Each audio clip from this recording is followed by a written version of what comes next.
எல்லாருக்குமே நன்றி. இந்த படத்தில் ஒர்க் பண்ணதுக்கு யாரையாவது பேர் விட்டுருந்தா தான் மன்னிச்சிருக்கேன். எல்லா நல்ல படங்களையும் மக்கள்கிட்ட பெரிய லெவலில் கொண்டு போய் சேர்க்கறது பத்திரிக்கை தான். ஸோ இந்த படத்தையும் நீங்கள் பெரிய லெவலில் கொண்டு போய் சேர்ப்பீங்க அப்படின்னு நினைக்கிறேன். நான் டெய்லியும் வந்து பிஸியாக இருப்பேன். ஸோ ஷூட்டிங் 1.5 year ஆச்சு டெலிவிஷனில் போய். பட் நான் கால்லே தான் இருப்பேன், கேட்டுக்கிட்டே இருப்பேன். ஸோ இது ஆக்சுவலி எனக்கு ரொம்ப ஸ்பெஷலான ட்ரீம் மூவி. ஸோ வந்து ஒரு 1.5 year வெயிட்டிங்க்கு அப்புறம் இந்த படம் இந்த லெவலுக்கு இங்கே வந்திருக்குன்னு நினைக்கும் போது ஐ எம் ஸோ ஹாப்பி. காலையிலிருந்து இங்கேயே குடியேறி டிஃபன் சாப்பிட்டு லஞ்ச் சாப்பிட்டு ஈவினிங் சாப்பிட்டு இங்கேயே உறங்க போகிறேன் எனது அருமை ஊடக நண்பர்கள்.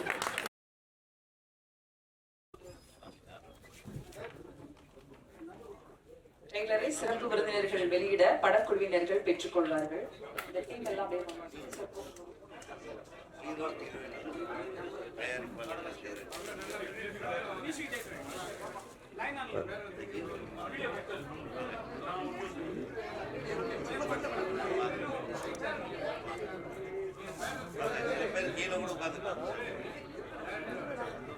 ஓகேவா?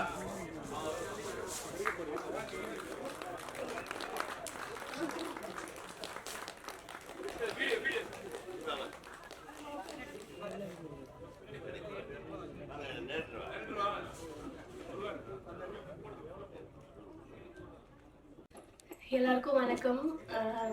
முதல்ல நான் எல்லாருக்கும் சாரி சொல்லணும்னு நினைக்கிறேன், நான் லேட்டாக வந்ததுக்காக ரொம்ப ரொம்ப சாரி. அண்ட் இந்த படத்தில் எனக்கு ஆப்பர்ச்சுனிட்டி கொடுத்தது வந்து அண்ணா தான். ஆக்சுவலி இவர் எனக்கு உண்மையாகவே பிரதர். முருகனை நான் வந்து இந்த படத்துக்குன்னு இல்லை, எனக்கு அதுக்கு முன்னாடி ஒரு 2 years முன்னாடி இருந்தே அண்ணாவை எனக்கு தெரியும். ஸோ அண்ணா வந்து இந்த படத்துக்காக ரொம்ப கஷ்டப்பட்டிருக்காரு. நான் வந்து அதை பார்த்துருக்கேன். ஷூட்டிங் ஸ்பாட்டில் ஒரு ஹீரோயினாகவும் இல்லாமல் அவர் எவ்வளோ ஹார்ட் ஒர்க் பண்ணி இந்த படத்தை ரிலீஸ் பண்ண போகிறாரு அப்படின்றது எல்லாமே எனக்கு பர்சனலாக நிறையாவே தெரியும். ப்ரொஃபஷ்னலாக தெரியுறதை விட அண்ணாவோட பர்சனலாகவே எனக்கு அண்ணாவை ரொம்ப தெரியும். அண்ட் இந்த படத்தை வந்து முடிக்கிறதுக்கு எல்லாருமே ரொம்ப ஹார்ட் ஒர்க் போட்டிருக்காங்க. டிரெக்ஷன் டீம்லாம் வந்து நைட் ஃபுல்லாக இது நைட் ஸ்டோரின்றதுனால ஃபுல் மிட் நைட் ஷூட் தான் போச்சு. அதுவும் வின்டரில் தான் போச்சு. அண்ட் எல்லாருமே வந்து ரொம்ப ஹார்ட் ஒர்க் பண்ணியிருக்காங்க இந்த படத்தில். டைரக்ஷன் டீம் ஆகட்டும், ப்ரொடக்ஷன் சைடில். எனக்கு படம் இது ஷூட் பண்ணி ஒரு 1.5 year ஆயிடுச்சு. ஸோ வந்து இங்கே நிறைய பேரோட பேர்கள் எனக்கு மறந்துருக்கலாம், ஆனால் எனக்கு எல்லாரோட ஃபேஸ் ஞாபகம் இருக்குது. ஸோ எல்லாருமே இங்கே இருக்க எல்லாருமே ரொம்ப ஹார்ட் ஒர்க் பண்ணியிருக்காங்க. அண்ட் நிறையா பேர் வந்து ஸ்டேஜில் இல்லை, கீழேயும் இருக்காங்க. ஸோ எல்லாருமே இந்த படத்தில் வந்து ரொம்ப ஹார்ட் ஒர்க் பண்ணியிருக்காங்க. எல்லாருக்கும் என்னோட கங்க்ராச்சுலேஷன்ஸ். அண்ட் முக்கியமாக ஒரு ஆளை பற்றி சொல்லி ஆகணும், வெற்றி சார். விவேக் சரவணா சொன்ன மாதிரி இந்த படம் வந்து ஒரு டிஃப்ரெண்ட்டான ஒரு எக்ஸ்பெரிமெண்டல் மூவியாக இருக்கும். இது வரைக்கும் சார் அப்படி பார்க்காதவங்க இந்த மூவியில் வந்து அவர் கொஞ்சம் டிஃப்ரெண்ட்டாக பார்க்கலாம். ஸோ அந்த மாதிரி நல்லா பண்ணியிருக்காங்க. ஸோ கேமராமேன் சார் எல்லாருமே வந்து இதில் ஃபுல் எஃபர்ட் போட்டு ஃபுல் மிட் நைட்டில் எல்லோரும் ஹார்ட் ஒர்க் போட்டு இந்த படத்தில் உழைச்சிருக்காங்க. ஸோ எல்லாருக்கும் என்னோடய congratulations. And production manager sir Bala. So சாரும் வந்து நிறைய நைட்லாம் வந்து ஷூட் பண்ணியிருக்கோம், டார்ச்சர் பண்ணியிருக்கோம், அது வேணும் இது வேணும்னு எல்லாமே வந்து மூஞ்சி சொல்லிக்காமல் செஞ்சு கொடுத்துருக்காரு. ஸோ அதுக்கும் ரொம்ப ரொம்ப கங்க்ராச்சுலேஷன்ஸ். அண்ட் வந்து வேறு யாராவது நான் மிஸ் பண்ணியிருந்தேன்னா ஐம் ஸோ சாரி. ஏன்னா எனக்கு நிறையா பேர் தெரியல. ஸோ இந்த படத்தில் ஆப்பர்ச்சுனிட்டி கொடுத்ததுக்காக அண்ணா, முருகன் அண்ணா ரொம்ப ரொம்ப தேங்க்யூ அண்ணா. என்றைக்குமே வந்து எவ்வளோ ஹை லெவலில் போனாலும் நம்ம அதை மறக்கக்கூடாது. So thank you so much. Sorry, ஏன்னா இந்த படம் வந்து 1 year மேலே ஆச்சு. ஸோ நிறைய ஒரு ஸ்ட்ரகிள்க்கு அப்புறம் ஆயிருக்கு அப்படின்றது எனக்கு தெரியும். நான் டெய்லியும் வந்து பிஸியாக இருப்பேன். ஸோ ஷூட்டிங் 1.5 year ஆச்சு டெலிவிஷனில் போய். பட் நான் கால்லே தான் இருப்பேன், கேட்டுக்கிட்டே இருப்பேன். ஸோ இது ஆக்சுவலி எனக்கு ரொம்ப ஸ்பெஷலான ட்ரீம் மூவி. ஸோ வந்து ஒரு 1.5 year வெயிட்டிங்க்கு அப்புறம் இந்த படம் இந்த லெவலுக்கு இங்கே வந்திருக்குன்னு நினைக்கும் போது I am so happy. Thank you so much for the opportunity. இன்றைக்கி நான் லேட், ஆக்சுவலி எனக்கு ஷூட் முடிய லேட் ஆகிடுச்சு. ஸோ அதுக்கும் ரொம்ப ரொம்ப சாரி எல்லார்கிட்டையும் கேட்டுக்கிறேன். அண்ட் ரொம்ப ரொம்ப நன்றி எனக்கு பேசுகிறதுக்கு, இந்த விஷயம்லாம் உங்ககிட்ட ஷேர் பண்ணிக்கிறதுக்கு ஒரு ஆப்பர்ச்சுனிட்டி கொடுத்ததுக்காக ரொம்ப ரொம்ப நன்றி. தேங்க்யூ. தேங்க்யூ அக்ஷயா. அடுத்து நாம் பேச அழைக்கிறோம் படத்தின் முக்கிய ரோலில் நடித்த நஷித் அவர்களே பேச அழைக்கிறோம்.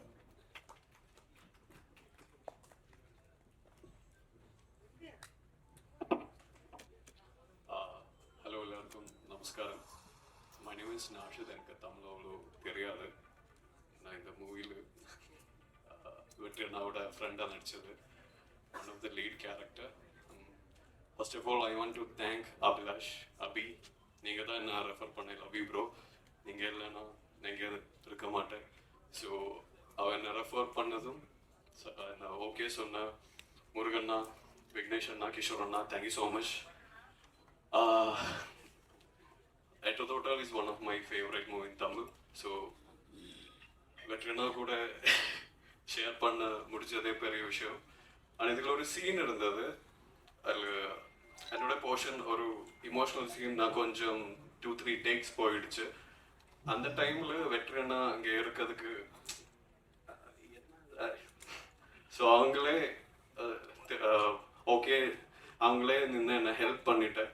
ஃபர்ஸ்ட்ல அவங்க பேசவே இல்லை. நான் ரொம்ப டென்ஷன் ஆயிடுச்சு, அப்படி. பட் ஷூட்டு முடிஞ்சதும் அவங்க நாட்டில் எங்கே ட்ரிவாண்டமா அப்படி பேசியாச்சு. அப்போதான் தெரிஞ்சது அவங்க ஸ்டார்ட் பண்ணும்போதே அந்த கேரக்டர்ல இருந்தேன். ஆனால் உங்களுக்கு வேற மாதிரி ஒரு வெற்றியை பார்க்க முடியும். உல்ஃப் அந்த கெட்ல இருக்கு. ஸோ எல்லாரும் பகலரையானுக்கு எஸ். எங்க மக்கள்லாம் எந்திரிச்சிட்டாங்க நினைக்கிறேன்.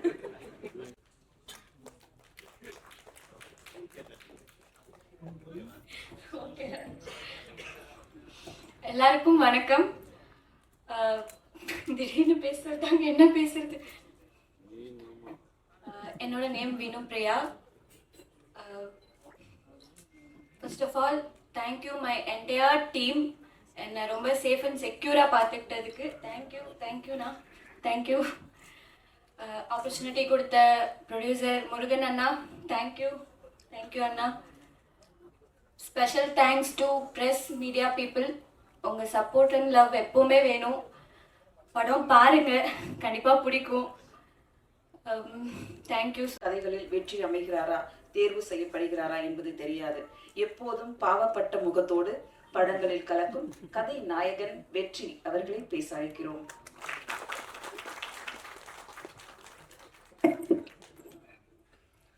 அனைவருக்கும் வணக்கம். ரொம்ப நாளைக்கு அப்புறம் அவங்களாம் சந்திக்கிறதுல சந்தோஷம். எங்களோட ஃபங்க்ஷனுக்கு நாங்கள் கூப்பிட்டதுக்கு உடனே ஓகே சொல்லி வந்த Perarasu sir, Subramaniam Siva sir, Udhayakumar sir, அத்தனை பேருக்கும் என்னோட மனமார்ந்த நன்றி தெரிவிச்சுக்கிறேன். பகலறியான் ட்ரெய்லர் சாங்ஸ்லாம் பார்த்துருக்கீங்க. இது வந்து முழுக்க முழுக்க ஒரே ஒரு நைட்டில் நடக்கிறது. கிளைமேக்ஸ் ஒரு சீன் மட்டும் நாங்கள் டே டைமில் ஷூட் பண்ணோம். ஸோ இந்த கதையை வந்து ஃபஸ்ட்டு கிஷோர் தான் என்கிட்ட சொன்னார். அவர் தான் என்கிட்ட நரேட் பண்ணார். நரேட் பண்ணும்போது எனக்கு கதை ரொம்ப பிடிச்சிருந்தது. கண்டிப்பாக இந்த படத்தில் நான் பண்ணுறேன், வேறு யாரெல்லாம் பண்ணுறாங்க அப்படின்னாரு. இவங்க தான் பார்த்துட்ருக்கோம் அப்படின்னு சொல்லி தான் ஸ்டார்ட் பண்ணாங்க. ஸோ கிஷோருக்கு முதல்ல என்னை உள்ளே கொண்டு வந்ததுக்கு நன்றி சொல்லிக்கிறேன்.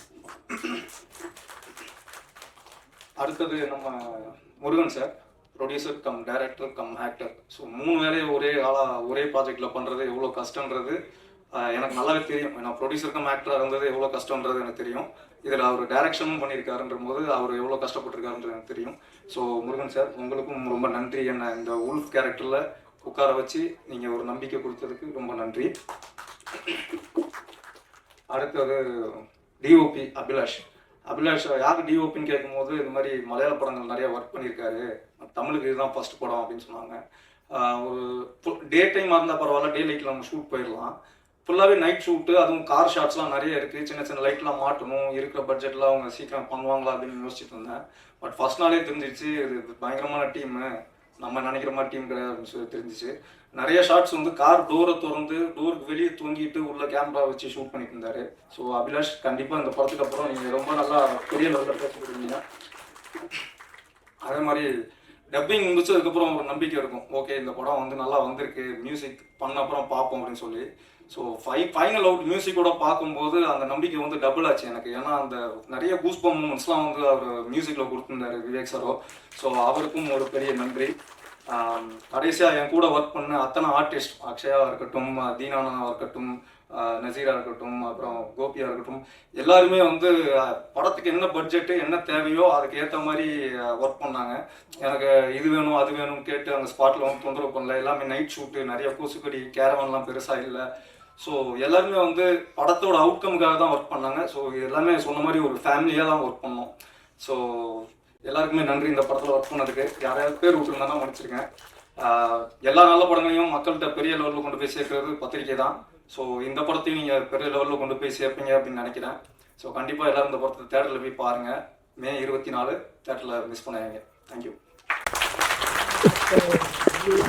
நன்றி. இறுதியாக பேச அழைக்கிறோம். இவர் பேச்சில் பேரரசு, செயல் திருப்பாச்சி, நடிகர் இயக்குனர் பேரரசு அவர்களை பேச அழைக்கிறோம்.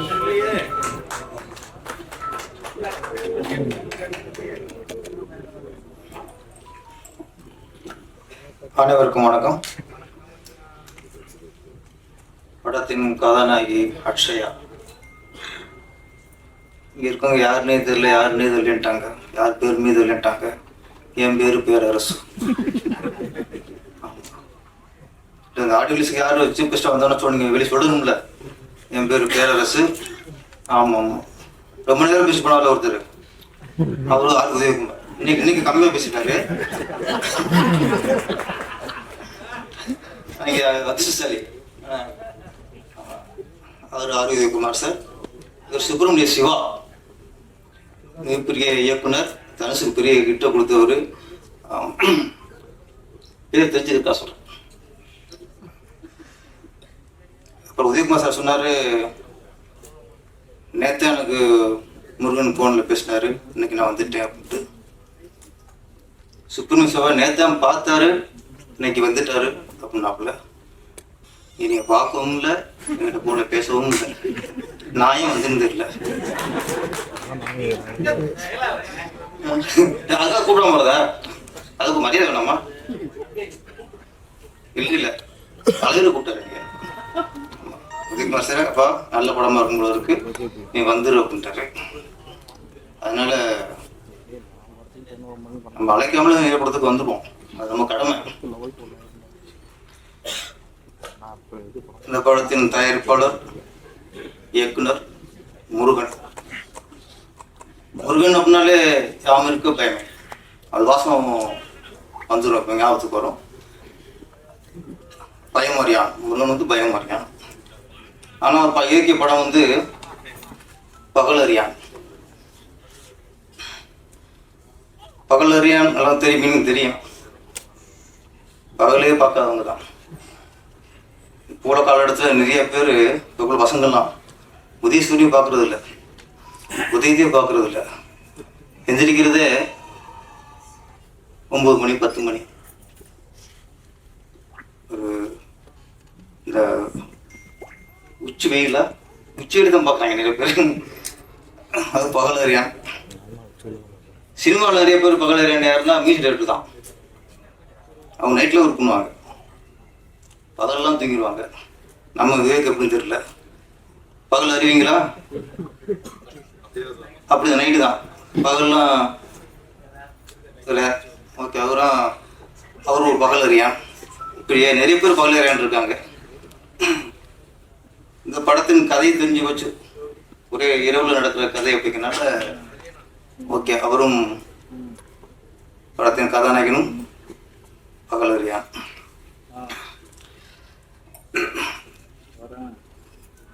படத்துல சாங்ல ஒரு லைன் வந்துச்சு, எனக்கு என்ன மீனிங் தெரியல. எனக்கு ராட்சசனே, ராவணனே, ரகசிய ராமனே. என்ன ரகசிய ராமன் தெரியல எனக்கு. ராட்சசனும் ஓப்பனா விட்டாங்க, ராவணனும் ஓப்பனா விட்டாங்க. ராவணனை ரகசிய ராமன்ட்டீங்க. யாரு ரைட் யாரு? ஓகே ஓகே, ஆமா. அப்புறம் மீனிங் சொல்லுங்க. நீ பேசல நீங்க? சரி வாங்க. ராமன் ரகசியம் ஆகிட்ட ரகசிய சினியா போட்டிருக்காங்க. ரகசிய ராமனே. ராமனால எல்லாருக்கும் கொஞ்சம் குழு விட்டு போச்சு. அது மீனிங் சொல்லுங்க. இல்ல, அது உண்மையான காதல்ங்கிறதுக்காக அப்படி. ராமனுங்கிறது உண்மையான காதல். ராவணன்லாம் அது ஆப்போசிட் கேரக்டர் தானே. ராமன் தான் உண்மையான காதல். அப்ப ரகசியமா லவ் பண்றவங்க இது உண்மையான லவ். படத்தோட வரும், படத்தை பார்க்கும்போது தெரிஞ்சிடும். ஓகே, அப்ப எல்லாம் ரகசியமா லவ் பண்ணுங்க, அப்படி உண்மையான காதலா இருக்கும். வெளிப்படையா லவ் பண்ணிடாதீங்க. கவிஞர் குஸ்மானாலதான் நோக்கம் வேற, இங்க விளக்கம் வேற. அது சுத்தமா இருக்கா சொன்னேன். துவைச்ச துணி துவைக்கலாமா? டெய்லி துவைச்சு சந்தையான கசக்கி கட்டுங்கிற நான் அப்படி சொன்னேன். அது வந்து அரைச்சி மரத்தை தான் பிடிக்கும், நல்லா பொங்கி வரும் இட்லி. ஆமாம், அப்படியே வச்சிங்க இப்போ இட்லி பொங்காது, அரைச்சி அரைச்சிட்டே இருக்கணும். ஆமாம், அதெல்லாம் இந்த ஒன்று ஆரம்பிப்பாங்க. ஏற்கனவே நம்ம ஒன்று சொன்ன உடனே சிலர் பேரரசின் ஆபாச பாடல் அப்படின்னு லிஸ்ட்டு போடுறாங்க இப்போ. ஏன்னா அவன் சமயம் பார்த்துருக்கான், எப்படா மாட்டுவான் அப்படின்ட்டு. ஆமாம், இங்கே தமிழகம் கொண்டாடுற மிகப்பெரிய கவிஞர்லாம் என்னோட மோசம் பண்ணியிருக்காங்க. நான் லிஸ்ட்டு போடுவேன் அப்புறம் என்ன அப்படிலாம் இருக்கு. கவிஞர்கள் வந்து சிச்சுவேஷன் ஏற்ற மாதிரி பாட்டு எழுதுவாங்க. நாங்கள் வாடா வாடா தோளா வாழ்ந்து பார்ப்போம் வாடான்னே, அதாரும் பேச மாட்டாங்க. வேருக்கு நீர் ஊற்றித்தாம்பாரு பூக்களில் உண்பேரு அப்படின்னேன், அதை பற்றி பேச மாட்டாங்க. ஆனால் அது கெட்ட பாடம் இல்லை. இந்த மாதிரி நிறைய கருத்துக்கள் நம்ம சொல்லியிருக்கோம். நம்மளும் எல்லாம் உள்ள இறைவா, மனசுக்கு நிறைவா, எனக்கு ஒரு வாழ்க்கை தந்து விடுறாங்க, அதை பற்றி பேச மாட்டாங்க. அவங்களுக்கு என்ன அந்த வடுமாங்க கொண்டு ஒன்று பிடிச்சி தொங்குவாங்க, அது பழுக்க மாட்டேங்குது. ஏதோ தெரியாத எழுதிவிட்டேன், வடுமாங்க கவிக்கிறேன்டாங்க நம்மள. கருத்து படத்தில் எழுதியிருக்கேன். தெய்வத்துக்கே மாறு வேஷமா எழுதணும்ல, அவங்களுக்கு அது ஏற ஏறாது. அது மாதிரி உங்களுக்கு இப்ப தெரியாது, நீ வளர்ந்ததுக்கு அப்புறம் தெரியும். சிதிக்கு ஆப்பு வைப்பாங்க. இந்த படத்துல இசை நல்லா இருந்தது. அப்புறம் கதாநாயகி நம்ம சுப்னஸ் வந்து ஒரு நல்ல விஷயம் சொன்னார். கண்ணீருக்கு மதிப்பே இல்லை, அது மதிப்பில்லாது. அதுவும் பெண்களோட கண்ணீர் வந்து அது மதிப்பு அளவிட முடியாது. அவங்க பேசும்போது அவங்கள மீறி அது சோகம் வந்து கண்ணீர் வெளியே வருதுன்னா அது இந்த படத்து மேல உள்ள வைத்த காதல். இந்த படத்துல அவங்க கதைஞர்கள் ஒப்புனாங்க இல்லையோ, இந்த படத்துல ஒப்பிருக்காங்க. இந்த படத்துல ஒரு இன்வால்மெண்ட், இந்த படம் நல்லா வரணும், ரொம்ப நாள் போராடி படம் முடிஞ்சுட்டு நினைக்கிறேன். அந்த ஆதங்கம் அது வந்து இல்லை, எமோஷனா அவங்க வார்த்தை வராமல் அழுதுருக்காங்க. அதுவே ஏன்னா என்ன சொல்றேன்னா, நிறைய ஆடியோ ஃபங்க்ஷனுக்கு கதாநாயகியே வர்றதில்லை, சம்பளம் அவங்களோட முடிஞ்சு வச்சு வர்றதில்லை. இங்கே கதாநாயகி வந்து அவங்க கண்ணீரும் வருதுன்னா உங்கள்கிட்ட நீங்க பெரிய மதிப்பு கதாநாயகி. அப்போ நான் அவங்கள ட்ரெய்லரே ரொம்ப ரொம்ப கவுன்ஸ் பார்த்து இருந்தேன். கரெக்டாக சோனியா அகர்வால்ல அவங்க மாதிரியே இருக்காங்க, அவங்க தங்கச்சி மாதிரியே இருக்காங்க. சோனியா அகர்வால் வந்து ஒரே படத்துல மிகப்பெரிய ஹீரோனி ஆகிட்டாங்க. அந்த சோனியா அகர்வால் ஃபேஸில் அது அழகு என்னன்னா, கண்ணு இல்லை, மூக்கு இல்லை, வாய் இல்லை, அவங்க ஃபேஸில் ஒரு சோகம் இருக்கும், அது அவங்க அழகு. இவங்களுக்கும் சோகம் இருக்கு பேசல, அதனால அவங்க கண்ணீர் வந்துச்சு, அழுகு வந்துச்சு. நீ சோனியா மாதிரி அவங்களோட பெரிய அளவில் வெற்றி அடையணும். மோனலிசா, ஆமாம் மோனலிசா, ஆமாம் மோனலிசா வந்து சிரிப்புல ஒரு சோகம். ஆமாம், அதே மாதிரி நீங்கள் மோனலிசா மாதிரி உலக புகழ் அடைஞ்சாங்க. சுப்ரூஷா வந்து நம்மளோட ரொம்ப பெரிய மனசில் இருக்காரு இப்போ. ஆமாம், நீங்கள் உலக புகழ் அடைஞ்சிருக்க. அப்புறம் வெற்றி சார், கதாநாயகன் வெற்றி. அவர் வந்து சினிமாவிலேயே போராடிட்டு இருப்பாங்க ரொம்ப வருஷம். இப்போ கவின் நடிகர் ரொம்ப வருஷம் அதிலே இருந்து இன்னைக்கு மிகப்பெரிய வெற்றி அடைச்சிட்டாரு. அதே மாதிரி வெற்றி இப்போ வந்து இதுக்குள்ளே இருக்காரு. அவர் என்ன ஸ்பெஷல்னா, அவர் தேர்ந்தெடுக்கிற கதைகள் நான் தொடர்ந்து பார்க்குறேன். 8 தோட்டாக்கள், பொம்மல், ஜிவி, இந்த படம் ட்ரெய்லர்லேயே ஒரு வித்தியாசமான கதைன்னு தெரிஞ்சு போச்சு. வித்தியாசமான கதைகளை தேர்ந்தெடுத்து நடிச்சிருக்காரு. கண்டிப்பாக உங்களுக்கு பேச வைக்கிறோம்.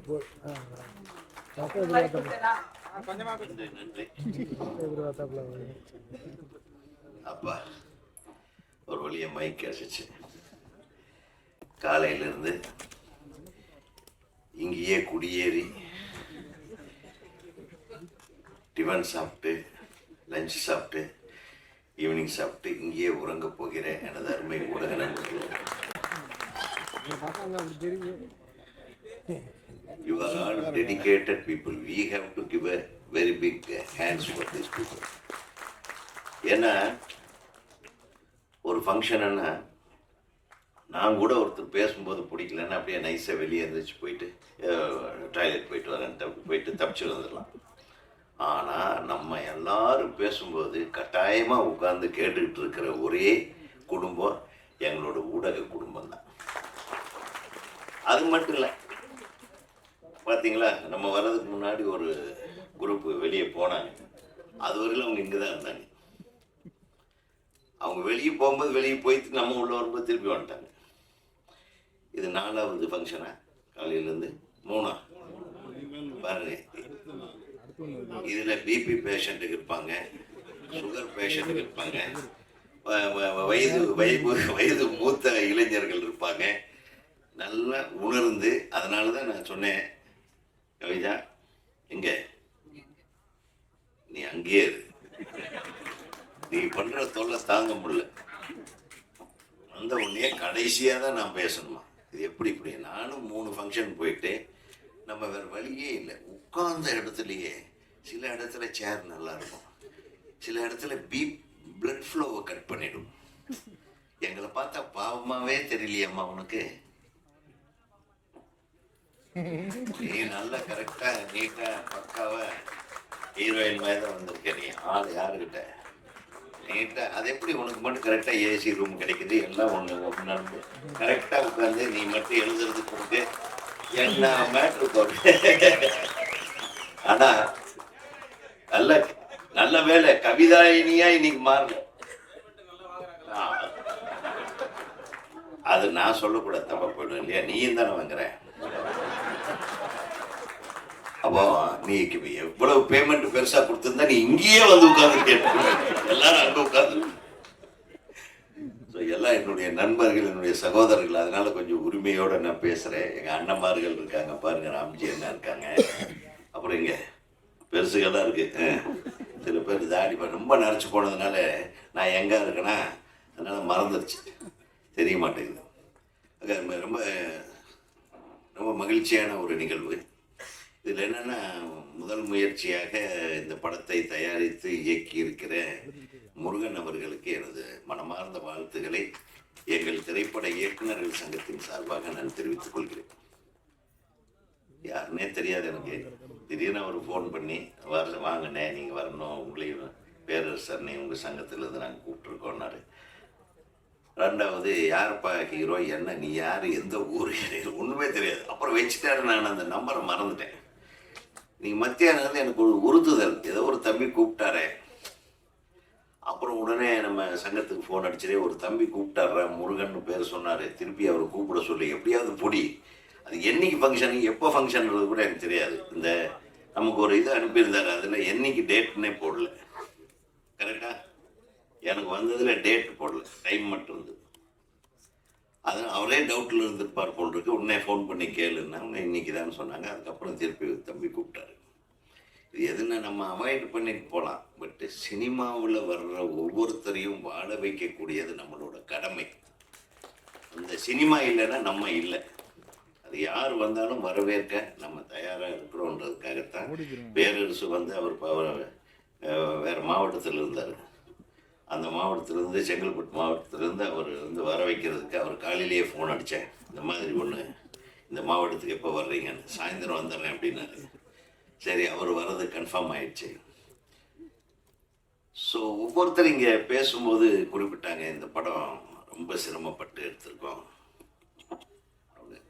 கண்ணே தெரிஞ்சுங்க, சினிமா சாதாரணமாலாம் எடுக்க முடியாது, சிரமப்பட்டால் தான் எடுக்க முடியும். எடுத்த கடைசியில் ஒரு சிரமம் இருக்கு பாரு மகனே. உலகத்தில் பெத்த தாய்க்கு மட்டும்தான் தெரியும் இந்த பிரசவ வேதனை, அதுக்கு அடுத்தது உனக்கு தெரிய போகுது. அந்த 2 வேதனையும் சோதனையும் நம்ம ஏற்றுக்கிட்ட மனதளவில் ஏற்றுக்கிறவன் தான் சினிமா எடுக்க வரணும், இல்லைன்னா வரக்கூடாது. இந்த வேதனையும் சோதனையும் தாண்டி படம் ரிலீஸ் ஆகும்போது நல்லா இல்லைன்னா கிளின்னு கிழிச்சிருவாங்க இவங்க. அது அடுத்த சோதனை. அந்த சோதனையில் நீ ஜெயிச்சாதான் நீ ஒரு நிலையான இடத்தை பிடிக்க முடியும். இது நான் வரும்போது இருந்தது, நீங்கள் வரும்போதும் இருக்கு. இது பொதுவான ஒரு விஷயம். இந்த படத்து ட்ரெய்லரை பார்த்தேன். இந்த படத்து ஹீரோவை பற்றி சொல்லணுமா? வெற்றி வந்து ரொம்ப ரொம்ப தங்கமான பிள்ளை, வெரி வெல் பிஹேவ்டு ஆர்டிஸ்ட்னு சொல்லலாம். தான் உண்டு, தன்னுடைய வேலை உண்டு, தான் கதையை கேட்டு பிடிச்சதுன்னா தான் பண்ணுறாரு. அவர் பண்ண ஒத்துக்கிட்டா அதுக்கப்புறம் அவர் கூட சேர்ந்து பண்ணுறதுக்கு போட்டி போடணும். ஏன்னா அந்த அளவுக்கு இஸ் டெடிகேட்டட் ஒரு ஆக்டர். ரொம்ப சந்தோஷமான விஷயம் என்னென்னா, இத்தனை புதுமுகங்களையும் ஒரு புதுமுக இயக்குனரையும் அக்செப்ட் பண்ணிட்டு இந்த சமயத்தில் ஒரு படம் பண்ணுறாரு பாருங்க, அதே ஒரு மிகப்பெரிய தைரியம். பெரிய பெரிய நடிகர்கள் எல்லாமே ஓடுற குதிரையில் ஏறிட்டு ஏமாத்துறாங்க. பெரிய பெரிய நடிகர்கள்லாம் பார்த்தீங்கன்னா, ஏங்க முதல்ல ஓடின குதிரையை இப்போ அது பழைய குதிரை அப்படின்றாங்க. எப்படியெல்லாம் சோதனை பண்ணுறாங்க தெரியுங்களா? ஒரு கலைஞர்களுக்கு ஊக்குவிக்கிறதுக்கு ஒரு சரியான ஒரு கதாநாயகர்கள் தான் வந்து நம்மளை பொறுத்தவரையிலும் இந்த திரையுலகம் தெய்வமாக கொண்டாடுவார்கள். அந்த காலத்தில் ஒரு படம் நஷ்டமாயிடுச்சுன்னா புரட்சி தலைவர் ஃபோன் பண்ணி அடுத்தது நம்ம ஒரு படம் பண்ணலாம், சம்பளம் எல்லாம் எதுவும் பேச மாட்டாங்க, அவ்வளோ படம் ஓடலைன்னா அடுத்தது. அதே மாதிரி சிவாஜி சார், அதே மாதிரி ஜெய்சங்கர் சார், நடிகர்கள் வந்து ஒரு தயாரிப்பாளர்களோட மூத்த புள்ள மாதிரி இருப்பாங்க. அப்பனுக்கு வயிறு வலிச்சதுன்னா நம்ம தான் மருந்து போடணும், அப்பனுக்கு உடம்பு சரியில்லைன்னா நம்ம தான் அவங்கள கொண்டு போய் ஆஸ்பத்திரியில் சேர்க்கணும். அந்த உறவு முறை இருந்தால் மட்டும்தான் இருக்கிறவர்களும் சினிமா நல்லா இருந்தது. அப்கோர்ஸ் 90s வரையிலும் அப்படி சொல்லலாம். இப்போ ஒரு படம் வந்து வெற்றி அடைஞ்சு அது இதாகிடுச்சுன்னா அந்த டைரக்டரையே வெட்டி விட்டுறாங்க, தயாரிப்பாளர் ஃபோன் பண்ண எடுக்க மாட்டாங்க. இந்த பிரச்சனையே வேண்டாம்னு ஃபோன் நம்பரையே மாற்றிக்கிறாங்க இல்லையா? முதல்லலாம் எப்போ பார்த்தாலும் நிறைய ஹீரோக்கள் கூடவே இருப்பாங்க நம்ம ஆளுங்க. அது குறிப்பாக ஹீரோயின்ஸ் கூடவே இருக்கிறாரு. யார்? தேவராஜ். தேவராஜ் வந்து ஒரு ஹீரோவோட ஒரு ஃபோட்டோ வந்தோன்னா ஹீரோயினோட 100 ஃபோட்டோ வரும். அவர் இன்னைக்கு வரல எப்படி தான் மெயின்டைன் பண்ணான்னு தெரியல. நம்மளாம் லூஸ் பண்ணிட்டு இருக்கோம் டைமை வேஸ்ட் பண்ணிட்டுருக்கீங்க மற்ற பத்திரிகையாளர். ஆனால் ஒரு காலத்தில் எல்லா ஹீரோக்களும் ப்ரெஸ் கூட சுற்றி உட்காந்து பேசிகிட்டு இருப்பாங்க, ஒன்றா சாப்பிடுவாங்க. அந்த வசந்த காலம் இல்லாமல் போயிடுச்சு அப்படின்றது மிகப்பெரிய வருத்தத்தை, சோகத்தை ப்ரெஸ் எல்லாம் சொல்லுவாங்க என்கிட்ட. இன்ஃபேக்ட் நான்லாம் ஷூட்டிங் போனேன்னா என்னுடைய கதையை ப்ரெஸ்ஸுக்கு கூப்பிட்டு சொல்லிடுவேன், ஃபுல் கதையும் சொல்லுவேன், இன்டர்வெல் கொண்டு வந்து நிறுத்திடுவேன். அவங்க அன்னைக்கு போகிறவங்கெல்லாம் கேன்சல் பண்ணுவாங்க, நாளைக்கு இன்டர்வெல்லையும் கேட்டு போயிடுறேன், இன்டர்வெலுக்கு பின்னாடி என்னன்னு கேட்டு போகிறேன்பாங்க. That was the spirit of press and the creator. அது இல்லை. இன்னைக்கு யாரும் முழு கதையை சொல்கிறதுக்கு தைரியம் கிடையாது. முழு கதையை கேட்குற அளவுக்கு உங்களுக்கு அப்பா போதுன சாமின்றீங்க. ஆக எங்கே என்ன தேவைன்றது நான் சொல்லிட்டேன். அந்த மாதிரி ஒரு சுச்சுவேஷனில் வெற்றி வந்து தேர்ந்தெடுக்கிற கதைகளுடைய விஷயங்களை பார்த்தீங்கன்னா ஒரு வித்தியாசமான கதைக்களம். அது டைரக்டர் என்ன பண்ணியிருக்காரு, சினிமாட்டோகிராஃபர் எப்படி பண்ணியிருக்காரு, மியூசிக் டைரக்டர் எப்படி பண்ணியிருக்காருன்றதெல்லாம் இருக்கட்டும். பட் ஒரு ஹீரோவாக அவர் நினச்சா இன்றைக்கி வந்து ஒரு 10 பேர்த்துக்கு படம் கால் ஷீட் கொடுக்கலாம். பட் இந்த கதையை தேர்வு செஞ்சு நடிச்சிருக்காருன்னா there is something in it. ஏன்னா அந்த காரில் வர்ற ஒரு பர்ஃபார்மன்ஸ் மட்டுமே போதும். அந்த அக்ஷயா பின்னாடி உட்காந்துட்டு அது இவரை கொஞ்சதும், இவர் எந்த விஷயத்திலும் அவங்க முகபாவனையை மாற்றாமல் எக்ஸலண்ட் பர்ஃபார்ம் பண்ணியிருக்காங்க. அதுக்கப்புறம் அந்த பாட்டில் அப்புறம் டான்ஸ் ஆடுறீங்க, அது தெரியல. அதுக்கப்புறம் லவ் வந்துருச்சா, இல்லை லவ்வை வெளிப்படுத்தாமல் நீங்கள் வந்து அவளை கடத்திட்டு போகிறதுக்காக வந்தீங்களா, ஐயோ காதலியே கடத்துறமேன்னு ஒரு மாதிரி வெறப்பாக இருந்தீங்களா, அதெல்லாம் எனக்கு தெரியாது, கதையே தெரியாது. But there is a variation in his performance. பியூட்டிஃபுல்லாக இருந்தது. ஒரு மிகச்சிறந்த நடிகனை நம்ம தமிழ் சினிமா வந்து கண்டிருக்கின்றதுக்கு அந்த ஒரு காட்சி போதும். நிச்சயமாக நீங்கள் நல்லா வருவீங்க தம்பி, இந்த படம் நல்லா ஓடணும். மியூசிக் டைரக்டர் வந்தார், எனக்கு அதுக்கு பண்ணேன், யூடியூபுக்கு மியூசிக் எதுக்கு பண்ணாலும் மியூசிக் தான். பிரமாதமாக பண்ணியிருக்கீங்க, நல்லா இருக்குது மியூசிக். எங்கள் அப்பா அம்மாவுக்கு நன்றி சொன்னதை விட டைரக்டருக்கு தயாரிப்பாளருக்கு நன்றி சொல்லணும். அதுதான் மெயின். அப்பா அம்மாவுக்கு வீட்டில் போய் சொல்லிக்கலாம். அப்புறம் ஹீரோயின் சொன்னாங்க, மன்னிப்பெல்லாம் கேட்டாங்க. அது கண் கலங்கிடுச்சு. அந்த குழந்தை இப்போ தான் சீரியலில் போய் நடிக்க ஆரம்பிச்சு அந்த சோகங்களை எல்லாம் இங்கே கொண்டாந்து கொட்டிடுச்சு கொடுக்கும். சோக சீனில் நடிச்சாம நீ யூ ஆர் ட்ரூலி இன்வால்வ்டு. ரொம்ப நல்லா இருந்தது, ரொம்ப எமோஷனலாக இருந்தது உங்கள் ஸ்பீச்சு. நான் அதை நினச்சிட்டேன், சரி இது சீரியலில் நடித்தேன் நடிக்க வந்தோடனே கண் உழவுல தள்ளியே சரி கண்ணே. அது அழுகுது நல்லது, அழுகுறத மாதிரி. அதாவது அழுகை என்பது மிகச்சிறந்த மருந்து. மனசுக்குள்ள இருக்கிற எல்லா துன்ப துயரங்கள் மட்டும் இல்லை, கெட்ட விஷயங்கள்லாம் கண் வழியாக போயிடும். நம்ம பார்க்குறது எத்தனை கெட்ட விஷயங்களை பார்க்குறோம் யூடியூப்பில், அதில் இதில் ரீல்ஸை பார்த்தாவே கண் ரொம்ப கெட்டு போயிடும், மனசும் கெட்டு போயிடும். இன்னைக்கு ரீல்ஸ் பண்ணாத லொல்லுகளை சினிமா பண்ணுது. இந்த ரீல்ஸுக்கெல்லாம் வந்து ஒரு இது கொண்டு வரணுங்க, சென்சார் கொண்டு வரணும். பயங்கரமாக ஆடுறாங்க. அது வேற பார்த்துட்டே இருக்கணும், வேறு திருப்பி அடுத்து இதை விட பெட்டராக வருமானு என்னங்கடா டே.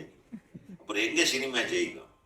ஸோ ரீல்ஸுக்கு மத்திய அரசு தடை விதிக்க வேண்டும் என்பது எனது கோரிக்கையாக. கரெக்டாக அசிங்கமாக இருந்த ரீல்ஸுகளுக்கு நான் சொல்கிறேன். இப்போதான் சமீபத்தில் ஒரு பாட்டு எழுதினேன் ரீல்ஸை பற்றி. கரெக்டாக அந்த பாட்டு வரி வரும்போது தெரியும் ரீல்ஸை பற்றி நான் ஒரு பாட்டு எழுதியிருக்கேன் ஒரு படத்தில். ஸோ மிகச்சிறப்பான நடிப்பை வெளிப்படுத்தியிருக்கும் அன்பு தம்பின்னு அவர் கூட நான் ஒரு படத்தில், அவர் நடிக்கிற படத்தில் நான் ஒரே ஒரு சீனில் கடைசியாக அவருக்கு தெரியாமல் நடிச்சிட்டு வந்தேன். அவர் தான் நடிச்சிருக்காருன்னு சொன்னாங்க. நல்லா நடிச்சிருக்காங்க. உன்னுடைய நல்ல நடிப்புக்கு முன்னாடி நான் எங்கே வந்து கெடுத்துருக்க போகிறோன்னு தெரியல. பட் எனிவே அங்கேயும் சொன்னாங்க ரொம்ப தன்மையான ஹீரோ, இப்படியெல்லாம் ஒரு ஹீரோவை பார்க்க முடியாதுன்றது. இது வந்து ரொம்ப ரொம்ப எல்லாருமே வந்து கைதட்டி வரவேற்க வேண்டிய, வாழ்த்த வேண்டிய ஒரு விஷயம். அதனால் கைத்தட்டிடுவோம் தம்பிக்காக. மீண்டும் மீண்டும் இதே மாதிரி இருங்க, உங்களை மாற்றிக்காதீங்க. Take a good subject, do a dedicated performance. ப்ரொடியூசர்களுடைய கதாநாயகனாக இருங்க. ஆனால் உங்களுக்கு கதை பிடிக்கலன்னா நீங்கள் படமே பண்ண வேண்டாம், பிடிச்ச கதைகளே தேர்ந்தெடுத்து பண்ணுங்க. அப்புறம்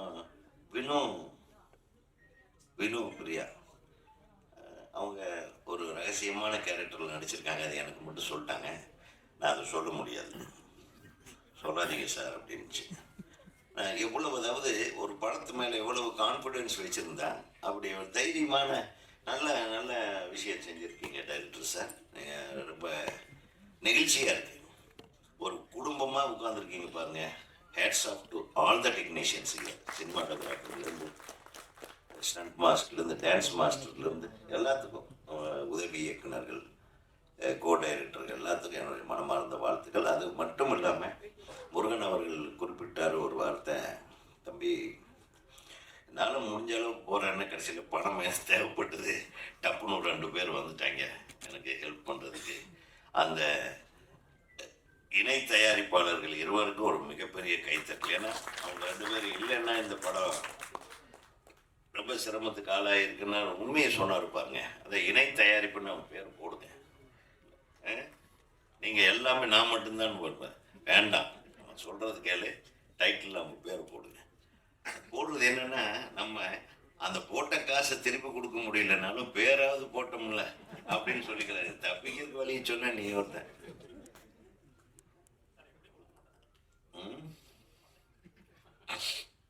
அது உங்களுடைய அந்த அளவுக்கு ஒரு நட்பு ரீதியான விஷயம். பட் இருந்தாலும் ஒரு நல்ல மனசோடு அவங்க இணைஞ்சதுக்காக நீங்கள் செய்ய வேண்டிய ஒரு கடமை இருக்குல்ல, நான் ஃபீல் பண்ணுறேன். நானாக இருந்தால் அவங்க பேரை வழங்கும்னு போடுவேன். அவங்க வழங்கி இருக்கிறது போட்டு ஓகே அப்படின்னு மிக சந்தோஷம். ஆக மொத்தம் வேறு ஏதாச்சும் நான் விட்டேன்னா, என்னுடைய தம்பிகள் 2 பேர் வந்திருக்காங்க. அடுத்து பட்டைகளை போகிறாங்க. பேரரசு அவர்களும் சுப்பிரமணியம் சிவா அவர்களும். சுப்பிரமணிய சிவா அவர்கள் வந்து ஒரு மிகச்சிறந்த மனிதன். நான் வந்து நிறைய விஷயங்களில் பார்த்துருக்கேன். ஒரு விஷயத்தை எடுத்துக்கிட்டால் அதை டெடிக்கேட்டடாக செய்யக்கூடியவர். அவர் எப்படி உங்களுக்கு வந்தாருன்னு தெரியல, ரொம்ப சந்தோஷமாக இருந்தது சுப்பிரமணியம்.